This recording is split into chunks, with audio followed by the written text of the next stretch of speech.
ಯಾರ್ಯಾರು ಶತ್ರುಗಳಿಂದ ನೋವು ತಿಂತಾ ಇದ್ದೀರಾ, ಬಳಲ್ತಾ ಇದ್ದೀರಾ, ವಾಮಾಚಾರ ಆಗಿ ನೋವು ತಿಂತಾ ಇದ್ದೀರಾ ಅಂತವರೆಲ್ಲ ಈ ಡಿಸೆಂಬರ್ 4ನೇ ತಾರೀಕು ಪೌರ್ಣಮಿ ದಿವಸ ಪ್ರತ್ಯಂಗಿರಿ ಹೋಮ ನಡೆಯುತ್ತೆ. ಬಂದು ಭಾಗವಹಿಸಿ. ಎಲ್ಲರಿಗೂ ಉಚಿತವಾಗಿರ್ತದೆ. ಯಾರಿಗೂ ಹಣ ಕೊಡಿ ಅಂತ ನಾವು ಯಾರಿಗೂ ಕೇಳೋದಿಲ್ಲ. ಬಂದು ಭಾಗವಹಿಸಿ. ಆದರೆ ನೀವು ಬರಬೇಕಾದ್ರೆ 3 ಹಿಡಿ ಮೆಣಸಿನಕಾಯಿ ಮನೆಯಿಂದ ತರಬೇಕಾಗುತ್ತೆ. ಯಾವ ಥರ ತರಬೇಕಾಗ್ತದೆ ಅಂದರೆ ಮನೆಗೆಲ್ಲ ನೀಡಿಸಿ, ನಿಮ್ಮ ಮನೆಯವ್ರು ಯಾರೇ ಎಷ್ಟು ಜನ ಅವರು ಅವ್ರಿಗೆಲ್ಲ ನೀಡಿಸಿ, ನಿಮಗೂ ನೀಡಿಸ್ಕೊಂಡು ತಗೊಬಂದು ದೇವಿ ಹತ್ರ ನಿಂತ್ಕೊಂಡು ಕೇಳ್ಕೊಂಡು ನೀವು ಹೋಗ್ಕೊಂಡು ಹಾಕ್ಬೋದು. ನಮಸ್ಕಾರ ಗುರುಗಳೇ. ನಮಸ್ತೆ ಅಮ್ಮ. ಗುರುಗಳೇ, ಇಲ್ಲಿ ಪ್ರತಿ ತಿಂಗಳು ಪ್ರತ್ಯಂಗರ ಹೋಮ ಅಂತ ಮಾಡ್ತೀರಾ, ಅದರಿಂದ ಭಕ್ತಾದಿಗಳಿಗೆ ಏನೇನು ಅನುಕೂಲಗಳಾಗುತ್ತೆ ಅನ್ನೋದನ್ನ ಭಕ್ತಾದಿಗಳಿಗೆ ತಿಳಿಸ್ಕೊಡಿ. ಇಲ್ಲಿ ಏನಪ್ಪ ಅಂದರೆ ವಿಶೇಷ ಏನಪ್ಪ ಅಂದರೆ ಪ್ರತಿ ಹುಣ್ಣಿಮೆಯಲ್ಲಿ ಏನಪ್ಪ ಅಂದರೆ ಪ್ರತ್ಯಂಗರ ಹೋಮ ಅಂತ ಮಾಡ್ತೀವಿ. ತಾಯಿನ ಅವತ್ತು ಯಾರಿಗೂ ಸುಧಾ ಬಲಿ ಹಾಕ್ಸಲ್ಲ. ಬರೋ ಭಕ್ತಾದಿಗಳಿಗೆ 3 ಹಿಡಿ ಮೆಣಸಿಕಾಯಿ ಥರ ಕೇಳ್ತೀವಿ, ಇಲ್ಲ ಉಪ್ಪು ಥರ ಕೇಳ್ತೀವಿ, ಇಲ್ಲ ಮೆಣಸು ಥರ ಕೇಳ್ತೀವಿ. ಅವ್ರ ಶಕ್ತಿ ಏನೈತೆ ತಗೊಬಂದು ಯಾರೇ ಬೇಕಾದ್ರೂ, ನಾನು ಕೂತ್ಕೊಳ್ತೀವಿ ಸ್ವಾಮಿ ಗುರುಗಳೇ ಹೋಮಕ್ಕೆ ಅಂತ ಕೂತ್ಕೊಳ್ರಮ್ಮ ಅಂತಲೇ ಹೇಳ್ತೀವಿ. ಕುಂಡಿಸಿ ಅವ್ರಿಗೆ ಆರ್ಥಿಕವಾಗಿರೋದು ತೊಂದರೆ ಆಗಿರೋದ್ರಿಂದ, ಮಕ್ಕಳು ಮದುವೆ ಆಗಿಲ್ಲ ಅಂದರೆ, ಆಮೇಲೆ ಗಂಡು ಮಕ್ಕಳಾಗಿಲ್ಲ ಅಂದರೆ, ಹೆಣ್ಮಕ್ಳಾಗಿಲ್ಲ ಅಂದರೆ, ಇವಾಗ ಏನೇನೋ ಒಂದು ಕೊರತೆ ಇದ್ದೇ ಇರ್ತದೆ. ಅಂಥವ್ರಿಗೆ ನಾವು ಕುಂಡಿಸಿ ಹೋಮ ಮಾಡಿಸ್ತೀವಿ. ಹೋಮ ಮಾಡಿಸಿ ಪೂರ್ಣಾವತಿ ಟೈಮಲ್ಲಿ ಅವ್ರು ತಂದಿರೋಂಥ ಮೆಣಸಿಕಾಯಿನ ಅವ್ರಿಗೂ ಮನಸ್ಸಲ್ಲಿ ಅವ್ರು ಏನು ಬೇಕಾದ್ರೂ ಕೇಳ್ಕೊಂಡು ಆ ಹೋಮದ ತುಂಡದೊಳಕ್ಕೆ ಹಾಕಿ ಹೋದ್ಮೇಲೆ ಅವ್ರು ಕರೆಕ್ಟಾಗಿ 1 ತಿಂಗಳಲ್ಲಿ ಅವ್ರಿಗೆ ಏನಾರ ಒಂದು ರಿಸಲ್ಟ್ ಕೊಡ್ತಾಳೆ ಅಮ್ಮ. ಆ ಥರ ಇದು ಇರೋದ್ರಿಂದ ನಾವು ಪ್ರತಿ ಹುಣ್ಣಿಮೆಯಲ್ಲೂ ನಾವು ಪ್ರತ್ಯಂಗಿರ ಹೋಮ ಮಾಡ್ತೀವಿ. ಗುರುಗಳೇ, ಇಲ್ಲಿ ಯಾವ್ಯಾವ ಸಮಸ್ಯೆ ಹೇಳ್ಕೊಂಡು ಭಕ್ತಾದಿಗಳು ಬರ್ತಾರೆ? ಜಾಸ್ತಿ ಸಮಸ್ಯೆ ಅಂದರೆ ಆರೋಗ್ಯ ಸಮಸ್ಯೆ. ಆರೋಗ್ಯ ಅಂತಂದರೆ ಕೈ ಕಾಲು ಊತ ಬಂದಿರೋದು, ಹೊಟ್ಟೆ ಉಬ್ಬರ ಬಂದಿರೋದು, ತಲೆ ತಿರುಗ್ತಾ ಇರೋದು. ಆಮೇಲೆ ಇನ್ನೊಂದೇನಪ್ಪ ಅಂದರೆ ನೋಡೋಕೆ ಚೆನ್ನಾಗೇ ಇರ್ತಾರೆ, ನೋಡೋಕ್ಕೆ ಅವ್ರಿಗೇನು ಕಾಯಿಲೆನೇ ಇಲ್ವೇನಪ್ಪ ಅನ್ನೋ ಲೆಕ್ಕಾಚಾರದಲ್ಲಿ ಇರ್ತಾರೆ. ನಾನು ಮೊದಲು ಕೇಳೋದು ಅದನ್ನೇ, ನೋಡಪ್ಪ ನೀನು ಫಸ್ಟ್ ಹಾಸ್ಪಿಟ್ಲಿಗೆ ಹೋಗಿದ್ದೀರಾ, ಡಾಕ್ಟ್ರ್ ಏನಂದರು, ಯಾವ ಥರ ನಿಮ್ಗೆ ಹೇಳಿದ್ದಾರೆ, ಅದನ್ನು ಕೇಳೋದ್ಮೇಲೆ ದೇವಿ ಹತ್ರ ಹಾಕ್ತೀನಿ ನಾನು. ಅಮ್ಮ ಇದಕ್ಕೆ ಏನಮ್ಮ ಪ್ರಯೋಗ ಇದು ಮಾಡಿಕೊಡ್ತೀಯಾ, ಪ್ರಯೋಜನ ಏನು, ಅವರು ಹಾಸ್ಪಿಟ್ಲಿಗೆ ಹೋಗಿ ಬಂದವ್ರೆ, ಇದಕ್ಕೆ ಅಲ್ಲೇನು ಮುಕ್ತಿ ಸಿಕ್ಕಿಲ್ಲ ಕಣಮ್ಮ, ಫಸ್ಟು ಅವ್ರಿಗೆ ಏನಾಗೈತೆ ನೋಡಮ್ಮ ಅಂತ ಕೇಳಿದಾಗ ಅಮ್ಮ ಹೇಳ್ತಾಳೆ, ಇಲ್ಲ ದಾಟಾಗಿರ್ತದೆ, ಇಲ್ಲ ಚೌಡಿ ಆಗಿರ್ತದೆ, ಚೌಡಿ ಆದಮೇಲೆ ಇಲ್ಲ ಯಾರಿಗೋ ಏನೋ ಮಾಡಿಬಿಟ್ಟಿರ್ತಾರೆ, ಅಂಥ ಜಾಗದಲ್ಲಿ ಹೋಗಿರ್ತಾರೆ. ಆವಾಗ ನಾನು ಹೇಳ್ತೀನಿ ನೋಡಪ್ಪ ಈ ಥರ ಆಗಿರ್ತದೆ, ಇದನ್ನು ಈ ಥರ ಬಗೆಹರಿಸ್ಕೋಬೇಕು ಕಣಪ್ಪ ಅಂತೇಳಿ ಅವ್ರಿಗೆ ತಡೆ ಮಾಡಿ ಮಂಗಳ ಸ್ನಾನ ಮಾಡಿಸಿ ಕಳಿಸ್ಕೊಡ್ತೀವಿ. ಅವ್ರಿಗೆ ಅನುಕೂಲ ಯಾವ ಥರ ಅನುಕೂಲ ಆಯ್ತದೋ ಆಮೇಲೆ ಇಲ್ಲಿ ಬರ್ತಾರೆ. ಬಂದ ಮೇಲೆ ಆ ಚೌಡಿ ಕಟ್ಟು ಅನ್ನೋದನ್ನ ನಾವು ಒಂದು ದಿನ ತಗೋತೀವಿ. ಯಾವತ್ತು ಮಾಡಬೇಕು, ಮಶಾನದಲ್ಲಿ ಮಾಡಬೇಕಾ, ಅರಿಯ ನೀರದಲ್ಲಿ ಮಾಡಬೇಕಾ, ಇಲ್ಲ ಇಲ್ಲೇ ಮಾಡಬೇಕಾ ನೋಡ್ತೀವಿ. ಕೇಳಿದಾಗ ಅಮ್ಮ ಹೇಳ್ತಾಳೆ, ಇಲ್ಲ ಇಲ್ಲೇ ಮಾಡಬೇಕು ಅನ್ನೋಂಗಿದ್ರೆ ಇಲ್ಲೇ ಕರೆಸಿ ಇಲ್ಲೇ ಮಾಡಿಸ್ತೀವಿ, ಇಲ್ಲ ಮಶಾನದಲ್ಲಿ ಮಾಡಬೇಕು ಅಂತಂದರೆ ಮಶಾನದಲ್ಲಿ ಕರ್ಕೊಂಡೋಗಿ ಅಲ್ಲಿ ಬಲಿಯನ್ನಗಳು ಮಾಡಿ ಅವ್ರನ್ನ ಕುಂಡಿಸಿ ಚೌಡಿನ ಅನ್ನದಲ್ಲೇ ಚೌಡಿ ಬೆರೆದು ಅದನ್ನು ತೆಗಿತೀವಿ. ಅದು ತೆಗಿಬೇಕಾದ್ರೂ ಭಾಳ ಕಷ್ಟ ಇರ್ತದೆ. ಚೌಡಿ ಮಾಡೋದು ದೊಡ್ಡ ವಿಷಯ ಇಲ್ಲ, ಅದನ್ನು ತೆಗಿಬೇಕಾದ್ರೆ ಭಾಳ ನೋವಿರ್ತದೆ, ಭಾಳ ಕಷ್ಟ ಇರ್ತದೆ. ಅಷ್ಟೇ ನೋವು ತಿಂದಿರ್ತಾರೆ ಅವ್ರು ಯಾರಿಗೂ ಹೇಳ್ಕೊಳಕ್ಕಾಯ್ತಾರಲ್ಲ. ಯಾಕೆ ಅಂತಂದರೆ ಅದು ಒಂದು ಲೇಡೀಸ್ ಆಗಿರಲಿ, ಲೇಡೀಸ್ ಜೊತೆಗೆ ಚೌಡಿ ಹೋಗಿ ಮನೆ ಕಳುತ್ತದೆ, ಸೆಕ್ಸ್ ಮಾಡೋ ಥರ ಇರ್ತದೆ, ಎಲ್ಲ ಥರನೂ ಇರ್ತದೆ.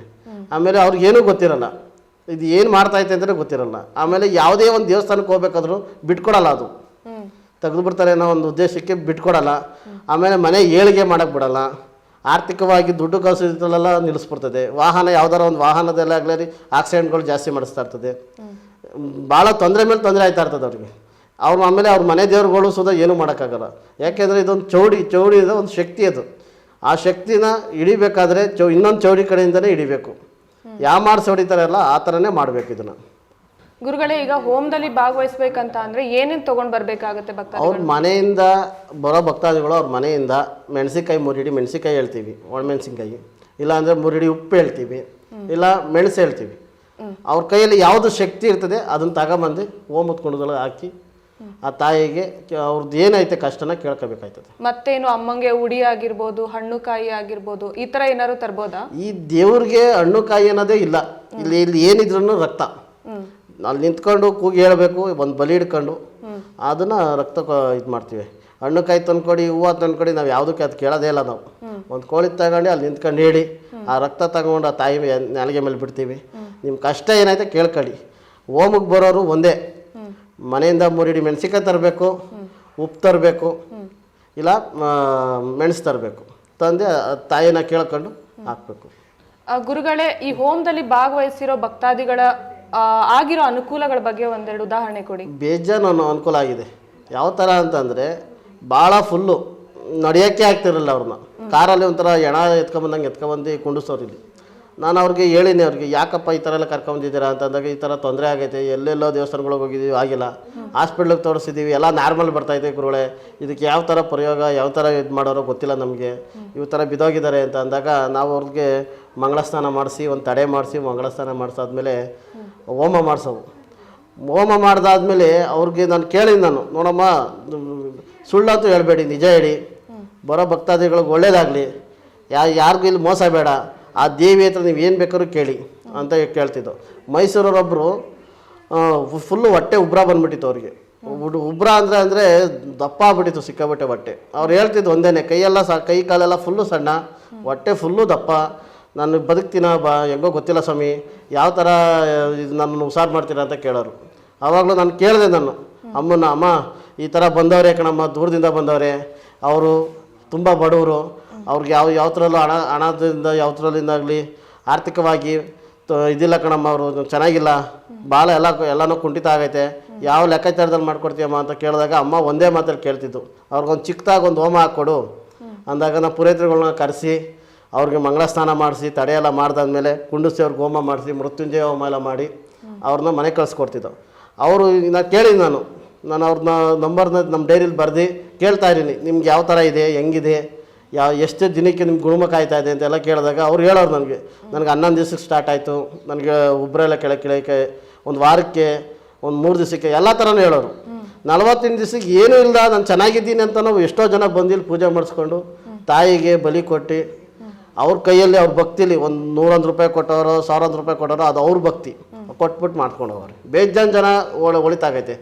ಎಷ್ಟೋ ಜನ ಲಾಯರ್ಗಳು ಸುಧಾ ಬಂದು ನನಗೆ ಇಷ್ಟು ಥರ ತೊಂದರೆ ಆಗ್ಬಿಟ್ಟೈತೆ, ನನಗೆ ಕೈ ಕಾಲೆಲ್ಲ ಫುಲ್ಲು ನೋವು, ನನಗೆ ಹಾಸ್ಪಿಟ್ಲಿಗೆಲ್ಲ ಹೋದ್ರೂ ನನಗೆ ಬರೀ ಮಾತ್ರೆ ನುಗ್ತಾ ಇದ್ದೀವಿ ಅಂತ ಎಷ್ಟೋ ಜನ ಬಂದಿರೋರು ಬೇಜಾನ್ ಜನ ಇದ್ದಾರೆ.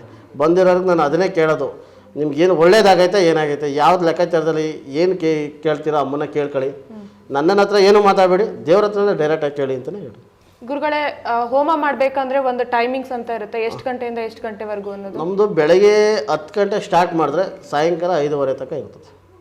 ದಿನ ಪೂರ್ತಿ ಹೋಮ? ದಿನ ಪೂರ್ತಿ ಹೋಮ ಇರುತ್ತೆ. ಅವತ್ತು ಯಾರಿಗೂ ಕಾವಡೆ ಶಾಸ್ತ್ರ ಏನೂ ಇರೋದಿಲ್ಲ, ಬಲಿ ಹಾಕೋ ವಿಚಾರ ಯಾವುದೂ ಇರೋದಿಲ್ಲ.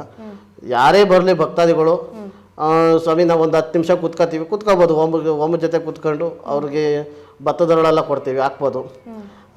ನಮ್ಮ ಪುರೋಹಿತರುಗಳು ಮಂತ್ರ ಹೇಳ್ತಾನೆ ಇರ್ತಾರೆ, ಅವರು ಹಾಕ್ಕೊಂಡು ಹೋಗ್ತಾನೆ. ಗುರುಗಳೇ, ಇವಾಗ ಹೋಮಕ್ಕೆ ಭಕ್ತಾದಿಗಳು ಬರ್ಬೇಕಂತ ಅಂದ್ರೆ ನಿಮಗೆ ಕಾಂಟ್ಯಾಕ್ಟ್ ಮಾಡ್ಕೊಂಡೇ ಬರ್ಬೇಕಾ, ಇಲ್ಲಾಂದ್ರೆ ಡೈರೆಕ್ಟ್ ಬಂದ ತಕ್ಷಣ ಕುತ್ಕೊಂಡು ಹೋಮ ಕುತ್ಕೋಬೋದಾ? ಹುಣ್ಣಿಮೆ ದಿವಸ ಮಾಡ್ಬೇಕಾದ್ರೆ ಅವ್ರು ಡೈರೆಕ್ಟಾಗೇ ಬರ್ಬೋದು. ಡೈರೆಕ್ಟಾಗೇ ಬಂದು ದೇವಿ ಹತ್ರ ಅರ್ಪಣೆ ಮಾಡ್ಕೊಂಡು ಹೋಮ ಕೂತ್ಕೊಂಡು ಅವ್ರು ಮಾಡ್ಕೋಬೋದು. ಒಬ್ಬೊಬ್ರಿಗೆ ಗೊತ್ತಿರಲ್ಲ ಅಲ್ವಾ ಹೋಮ ಇರುತ್ತೆ ಇವತ್ತು ಹುಣ್ಣಿಮೆ ಅಂತ, ಅಕಸ್ಮಾತ್ ನಿಮಗೆ ಫೋನ್ ಮಾಡ್ಕೊಂಡು ಬಂದ್ರು ನಡೆಯುತ್ತೆ? ಬರ್ಬೋದು. ನಾನು ಕರೆ ಮಾಡಿದಾಗ ಅವ್ರು ಹೇಳ್ತೀನಿ, ನೋಡಮ್ಮ ನೀವು ಬರ್ಬೇಕಾದ್ರೆ 3 ಹಿಡಿ ಮೆಣಸಿಕಾಯಿ ತಗೊಂಬನ್ನಿ, ನಿಮ್ಮ ಕಷ್ಟ ಕಾರ್ಪಣ್ಯಗಳನ್ನ ಹೇಳ್ಕೊಳ್ಳಿ, ನಿಮ್ಗೆ ಯಾವ ಥರ ಅನುಕೂಲ ಆಗಬೇಕೋ ಕೇಳ್ಕೊಳ್ಳಿ, ಆರ್ಥಿಕವಾಗಿ ಯಾವುದೇ ಒಂದಾಗಲಿ, ಮನೆ ಕಟ್ಟೋ ವಿಚಾರನೇ ಆಗಲಿ, ಒಂದು ಸೈಟ್ ತಗೊಳ್ಳೋ ವಿಚಾರನೇ ಆಗಲಿ, ಒಂದು ಗಾಡಿ ತಗೊಳ್ಳೋ ವಿಚಾರನೇ ಯಾವುದೇ ಆಗಿರ್ಬೋದು, ನಿಮ್ಮ ಮನಸ್ಸಿಗೆ ಏನು ನಿಮ್ಗೆ ಅನುಕೂಲ ಏನು ಬೇಕೋ ದೇವಿ ಹತ್ರ ಕೇಳ್ಕೊಂಡು ಅದು ಹೋಮಕ್ಕೆ ಹಾಕ್ಬಿಟ್ಟು ಹೋಮದಲ್ಲಿ ಭಾಗವಹಿಸಿ ನೀವು ಹೋಗ್ಬೋದಮ್ಮ ಅಂತ ನಾವು ಹೇಳ್ತೀವಿ. ಗುರುಗಳೇ, ಯಾರ್ಯಾರೆಲ್ಲ ಈ ಹೋಮದಲ್ಲಿ ಭಾಗವಹಿಸ್ಬೋದು? ಈ ಹೋಮದಲ್ಲಿ ಯಾರ್ಯಾರು ಅಂತಂದರೆ ಶತ್ರುಕಾಟ ನೋವು ತಿಂತಾರೋರು, ಭೂಮಿ ವಿಚಾರದಲ್ಲಿ ತೊಂದರೆ ಇರೋರು, ಕಲಹಗಳು ಮಾಡ್ಕೊಂಡಿರೋರು, ಆಮೇಲೆ ಮಕ್ಕಳು ವಿಚಾರ ಇಲ್ಲ ಅಂತ ಇರೋ ಅಂಥವ್ರು, ಇಲ್ಲ ಒಂದು ಸೈಟ್ ತಗೋಬೇಕು ಅಂಥವ್ರು ಎಲ್ಲರೂ ಬಂದು ಭಾಗವಹಿಸ್ಬೋದು. ಗುರುಗಳೇ, ಹೋಮಕ್ಕೆ ಬರುವಂಥವ್ರು ಒಬ್ಬೊಬ್ರು ಭಕ್ತಾದಿಗಳು ಶ್ರೀಮಂತರು ಇರ್ತಾರೆ, ಬಡವರು ಇರ್ತಾರೆ, ಎಷ್ಟು ಖರ್ಚಾಗ್ಬೋದು ಹೋಮ ಮಾಡಿಸ್ಬೇಕಂತ? ಇಲ್ಲಮ್ಮ, ಇಲ್ಲಿ ಈ ಪ್ರತ್ಯಂಗಿರಿ ಹೋಮದಲ್ಲಿ 1 ರೂಪಾಯಿನೂ ನಾವು ಹಣ ಇಸ್ಕೊಳ್ಳಲ್ಲ, ಎಲ್ಲನೂ ಫ್ರೀನೇ. ಅವರೇ ಬರಬೇಕು, ಅವರೇ ಕೂತ್ಕೊಂಡು ಅವರೇ ಮಾಡ್ಕೊಂಡು ಹೋಗ್ಬೋದು, ಫ್ರೀ. ಯಾರಿಗೂ 1 ರೂಪಾಯಿನೂ ನಾವು 1 ರೂಪಾಯಿ ಹಣನೂ ಕೊಡಿ ನಾವು ಹೋಮ ಮಾಡಿಸ್ತಾ ಇದ್ದೀವಿ ಅಂತ ನಾವು ಯಾರ್ದು ನಾವು ಕೇಳೋದೂ ಇಲ್ಲ, ಕೇಳೋದಕ್ಕೂ ಇಲ್ಲ ಅಮ್ಮ. ಗುರುಗಳೇ, ಎಲ್ಲಾ ಕಡೆ ಹೋಮ ಮಾಡಿಸ್ಬೇಕಂತಂದ್ರೆ ಎಷ್ಟೊಂದೆಲ್ಲ ದುಡ್ಡು ಖರ್ಚು ಮಾಡ್ತಾರೆ ಭಕ್ತಾದಿಗಳು, ಇಲ್ಲಿ ಉಚಿತ ಅಂತ ಹೇಳ್ತಾ ಇದ್ರಲ್ವಾ ನೀವು? ತಾಯಿಯ ಪ್ರೇರಣೆಯಿಂದ ನಾವು ಎಲ್ಲರಿಗೂ ಉಚಿತನೇ ಕೊಡ್ತಾ ಇರೋದು. ಯಾಕೆ ಅಂತಂದರೆ ಅವ್ರ ಕಷ್ಟಗಳು ಏನೇನು ಇರ್ತವೆ, ಬಡವರು ಇರ್ತಾರೆ, ಶ್ರೀಮಂತರು ಇರ್ತಾರೆ, ಕೈಲಾಗ್ದಲ್ಲಿ ಇರ್ತಾರೆ. ಯಾಕೆ ಅಂತಾರೆ, ಆರೋಗ್ಯದಲ್ಲಿ ಭಾಳ ನೊಂದಿರೋರು ಬೇಜಾನ್ ಜನ ಇದ್ದಾರೆ ಅಂತ, ಹಂಗಾಗಿ ಬೇಜಾನ್ ಕಡೆ ಹೋಗಿ ದುಡ್ಡು ಕಳ್ಕೊಂಡಿರೋದ್ರಿಂದ ನಾನೇ ಅವ್ರಿಗೆ ಹೇಳೋದು ಒಂದೇ, ನೋಡಮ್ಮ ಬನ್ನಿ ನಿಮ್ಮ ದೇವಸ್ಥಾನ ಅಂತ ಬನ್ನಿ, ನಿಂತ್ಕೊಂಡು ಕೇಳಿ, ದೇವಿ ಹತ್ರ ಕೇಳ್ಕೊಂಡ್ಮೇಲೆ ನೀವು ಕುತ್ಕೊಂಡು ಹೋಮಕ್ಕೆ ಭಾಗವಹಿಸಿ ಆ ಹೋಮಕ್ಕೆ ಭಾಗವಹಿಸಿದ ಮೇಲೆ ನಿಮ್ಗೆ ಏನಾಗುತ್ತೆ ಒಳ್ಳೆಯದು ಯಾವ ಥರ ಆಯ್ತದೆ ಅದನ್ನು ಮಾತ್ರ ನನಗೆ ತಿಳಿಸಿ. ನನಗೆ ಹಣ ಕೊಡಿ, ನನಗೆ ಆ ಥರ ಕೊಡಿ ಅಂತ ನಾನು ಯಾವತ್ತೂ ಯಾರನ್ನೂ ಕೇಳಿಲ್ಲ. ಹಣ ಕೊಡಿ ಹೋಮಕ್ಕೆ ಬಂದು ಕುಂತಿದ್ದೀರಲ್ಲ ಅಂತ ನಾನು ಏನೂ ಕೇಳಿಲ್ಲಮ್ಮ. ಗುರುಗಳೇ, ಕೊನೆಯದಾಗಿ ನಮ್ಮ ವೀಕ್ಷಕರಿಗೆ ಏನು ಹೇಳ್ತೀರಾ? ವೀಕ್ಷಕರಿಗೆ ಕೊನೆಯಾಗಿ ಹೇಳೋದೇನಪ್ಪ ಅಂದರೆ ಇದೇ ಡಿಸೆಂಬರು 4ನೇ ತಾರೀಕು ಪೌರ್ಣಮಿ ದಿವಸ ಪ್ರತ್ಯಂಗಾರ ದೇವಿ ಹೋಮ ಇದೆ. ಬಂದು ಭಾಗವಹಿಸಿ. ಎಲ್ಲರಿಗೂ ಉಚಿತವಾಗಿರ್ತದೆ. ಯಾರಿಗೂ ಹಣ ಕೊಡಿ ಅಂತ ನಾವು ಯಾರ್ದು ಕೇಳೋದಿಲ್ಲ. ಬಂದು ಭಾಗವಹಿಸಿ. ಆದರೆ ನೀವು ಬರಬೇಕಾದ್ರೆ 3 ಹಿಡಿ ಮೆಣಸಿನ್ಕಾಯಿ ಮನೆಯಿಂದ ತರಬೇಕಾಗುತ್ತೆ. ಯಾವ ಥರ ತರಬೇಕಾಗ್ತದೆ ಅಂದರೆ ಮನೆಗೆಲ್ಲ ನೀಳಿಸಿ, ನಿಮ್ಮ ಮನೆಯವ್ರು ಯಾರ್ಯಾರು ಎಷ್ಟು ಜನ ಅವರೋ ಅವ್ರಿಗೆಲ್ಲ ನೀಳಿಸಿ, ನಿಮಗೂ ನೀಳ್ಸ್ಕೊಂಡು ತಗೊಬಂದು ದೇವಿ ಹತ್ರ ನಿಂತ್ಕೊಂಡು ಕೇಳ್ಕೊಂಡು ನೀವು ಹೋಮ ಮುತ್ಕೊಂಡೋಗಿ ಹಾಕ್ಬೋದು. ಗುರುಗಳೇ, ಹೋಮದ ಬಗ್ಗೆ ಒಳ್ಳೆ ಮಾಹಿತಿನ ತಿಳಿಸ್ಕೊಟ್ಟಿದ್ದೀರಾ. ಧನ್ಯವಾದಗಳು. ಧನ್ಯವಾದಗಳು.